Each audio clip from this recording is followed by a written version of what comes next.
Hello, everyone. In today's episode, I would like to tell you more about the nature of reality when viewed through entry point philosophy. But first, let me tell you brief what entry point philosophy is so you understand what the series is about. Entry point philosophy, you can view it as virtual glasses that when you put them on, you view reality around you in a different way and you can view it as something that you live by or something that you can use as a tool. And I feel that it's extremely universal, which also tells me that it's something that is real. But of course, if you feel like whatever I say doesn't make sense, let me know in comments. But I'm convinced that everything that I say is something that I'll be just stating facts that can be Googled out. So in this episode, I will talk about the nature of reality. So that's I would say because you can look at it that there's you and you are positioned in the reality, and in order to understand how to move in this reality and how to make your decisions, you have to understand the environment. So I compared entry point philosophy to a religion because when someone tells you that they are Christian, basically they are telling you, hey, you know what? I believe that the reality that I'm inside, and you too, George, that this reality, the nature of reality, is described in the book called the Bible. And the person believes that that's the nature of reality. If you ask a Muslim, then they will tell you, they believe that the reality, the nature of reality is based on or is best described in Quran. So entry point philosophy just describes the world, the reality, in a way so that you can operate in it more in flow with the nature of reality. And in today's episode, I want to describe the external world, what we see around us. And in future episodes, I want to describe or talk about how inside of you how you should live or be in the reality, and also in other episodes I will describe how you can use entry point philosophy in your everyday life regardless of what tasks you do, if you have to manage someone, if it's job related, business related, related. So as I said, this episode is about the nature of reality around me. And so, fact number one, which is undisputable, is that when you look around you, you see that you are inside of space, and the space is full of things, and you see the individual things, and you see the space. Some things you cannot move, some things are movable, just like in a computer game. So you're inside of this reality, which is made of things. But what we know, and I'm sure we all agree also, that when you take, let's say, living things and you magnify the body, you'll see that, in fact, it's not a single thing, but it's an entity made out of individual cells that cooperate in a certain way,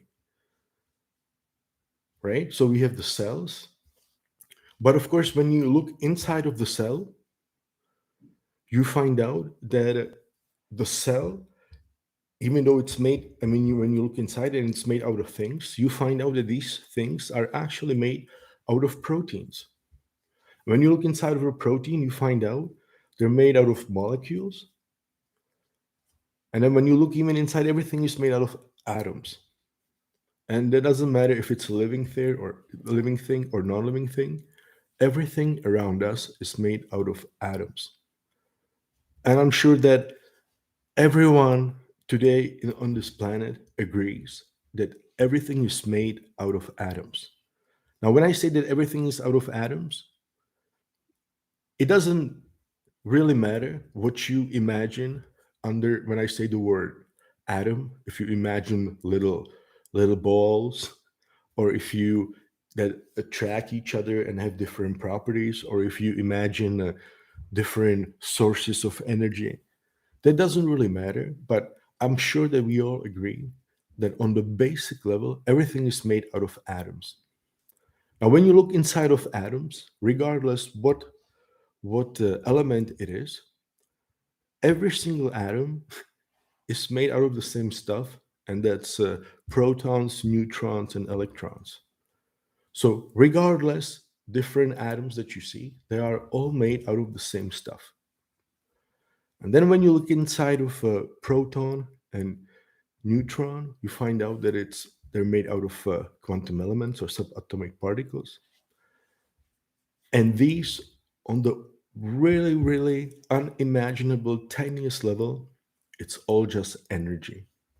And this is best described in the equation energy equals mass times the speed of light.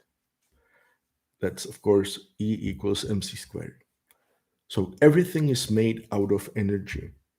Now, the problem with that statement is that probably most of you heard it. Yeah, they say, everyone says, and I said it myself for many, many years.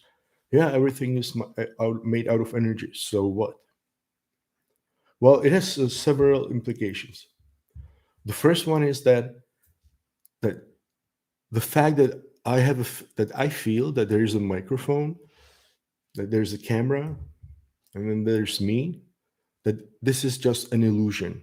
In fact, there's no me. There's just a pack of cells that act in a symbiotic manner, and to you they seem like George. Here, it's a bunch of atoms stuck together, and an electric current runs through them, and photons in a certain light spectrum are being displayed. But of course, we view it in simple matters. Now, but what does it really mean that everything is made out of the same stuff? Well, I'll tell you what it means. Let's look at an example of something that's made, like what does it mean when something is made out of the same stuff? Now, one example could be, let's say that you take snow and you live in an environment that has always sub-zero temperatures. So logically, you can use the ice as a building block of various tools. You can make wheels, you can make walls, bricks, you can make many different things, which will look like separate things, but in fact, because they are made out of water, they will all have the same quality. And 100% sure that they will all start melting if they are in temperatures which are over zero. And also, if you press it, they will have a tendency to melt a little bit. Now, this will be common to all of the tools because they're made out of the same thing. So a smart thing to do would be, if you know that something is made out of the same thing, that to find out what are the basic qualities of the stuff that everything is made out of. Because then you know that if you uh, if you interact with a thing that you've never known before, it's the first time, and you know it's made out of the same stuff, then you know that it will always, for example, with the case of frozen water, melt over zero. And regardless what it does when it's frozen, if you press on it, it will melt a little bit. Now, so taking the same principle, if I know that the nature of reality around me is that even though it doesn't look like that at the first glance, that everything is made out of the same stuff. In fact, not only the things, but also the stuff between the things. The air on the microscopic level. I'm drowning here. I'm drowning here in little balls made out of oxygen atoms, carbon atoms, nitrogen atoms. But fortunately, little photons can pass right through them, and I can still see and I can actually breathe. So this means that I'm everything is this is in fact this that seems empty. We are actually inside of a solid. Now, this is confirmed by the quantum theory, which states that everything, that there are no particles, but what seems like a particle is a little wave inside of a huge field. So this whole universe is inside of a field. Very popular field now is the Higgs field. So you can think of all of this is that we are inside of the same field, the same energy. Now, how can I be so sure that the whole universe is like this? Well, because when we look at and here I can tell you the first seemingly uh, useless example of how you can detect the qualities of this energy, the nature of reality. So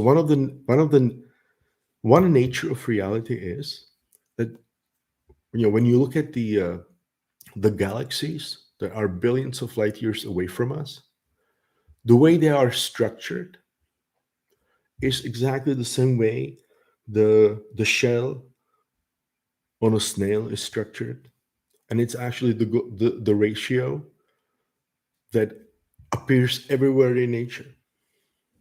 So right away, one information that I know is that this whole reality is based on this ratio, the Fibonacci sequence. Now, because I know that I see it in the galaxies, because I see it in everyday life, starting from DNA, how it's structured, looking at it, the tree, how it's structured, and I see it in the galaxy that the light took billions of years to reach Earth, then I know that this principle applies not only now, but not only yesterday, but also forever in the future. But it also was here, the whole past. So Mohammed was part of this field. Jesus was part of this field. Moses was part of this field. The dinosaurs were part of this field. The field was here all the time, and it was always. So therefore, always the ratio, the Fibonacci numbers, were always visible and applicable throughout the whole history of this universe, even before humans were here. Now, let's look at. When you think about it this way, and that's how I started viewing the world. When I looked at because I like biology and I like physics and astrophysics. I like to read about quantum mechanics. I found out from myself that there are various layers of reality. There's a layer, let's say this layer right here. Then, as I describe it, then you have the cellular level. So when the cell right here in my hand has absolutely probably no idea about this reality, what's happening here. Just like I'm not conscious about anything that's happening to the cell here in my hand. When you go to the next level, let's say the atomic level, the individual atoms inside of the cell in the hand have absolutely no idea what's happening in the cell, and they have no idea what's happening here. And on the level of the energy, that level has absolutely no idea, is not effective about anything that's happening above it. But when you read about biology, about cells, then you studied, let's say, this level. When you read about physics, atoms, nuclear physics, you read about this level. When you read about quantum mechanics, you read this level. When you read about religions, you read this level. When you interact with people in your everyday life, it's this level. Now, I found out that on these various levels, because it's all made out of the same stuff, there are this stuff, this reality, the nature of the reality, has qualities that I found them on the quantum level, on the atomic level, also on the let's say cellular level. And when I found this one aspect of the reality on these levels, then I thought to myself, hey, this is a very interesting aspect. And for sure, since our society is still part of this reality, then if I find a certain nature of this reality on these sublevels, then for sure, if I apply it in everyday life, it should bring me greater results, seemingly, because they are in sync with the nature of reality.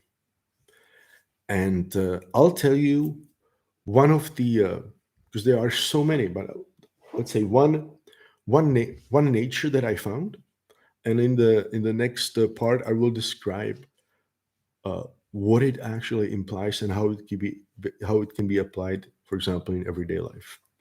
And one such nature is that on every single level, energy level, atomic level, quantum level, atomic level, cellular level, even on the but how animals and plants work, you can see it too. So one is that 1 plus 1 doesn't equal 2, but 1 plus 1 equals 3. Now, quick example, and I will say it in non-scientific words, but I will say it so that you understand the principle. So if you take hydrogen atom, its energy to stay within the reality is let's say 10. And if you have two of these, so this one spends 10 and this one spends 10. But if you try to bring them together, they repel. But if you really, really press them extremely hard, they uh, they fuse together. They fuse together and they create helium. And why do they create it? Because when they are together, it doesn't cost them 20 with 10 plus 10, but for example, it costs them only 15. So that means that 1 plus 1 doesn't equal 2, but 1 plus 1 equals 3. And therefore, it's easier for them to stick together. Now, on the cellular level, it's the same thing. If you look at the human body, it's or even before, it's individuals, the cells living in synergy. It's much easier for the cell to live this way than if the cell is by itself. From an evolutionary point of view, the single cell life, it it emerged immediately after the Earth cooled down. But it took about 3 billion years to create multicell organisms. But you see it on the atomic level, but you see it also on the cellular level, that for two cells to join, their life is easier than if they live separately. When you look at the let's say the biological level, you see the same thing. You see that cooperation is what drives you forward. If you take ants, if you take individual ant, you feel like it's it just runs around. But if you put more of them together, oh my God, all of a sudden they build these efficient pathways, and you feel like they have this collective intelligence. Same thing with bees. Now, same thing with humans. And how this principle shows in our society and how it can be applied in your everyday life, that's what I will talk about in the next episode. Take care. Bye bye.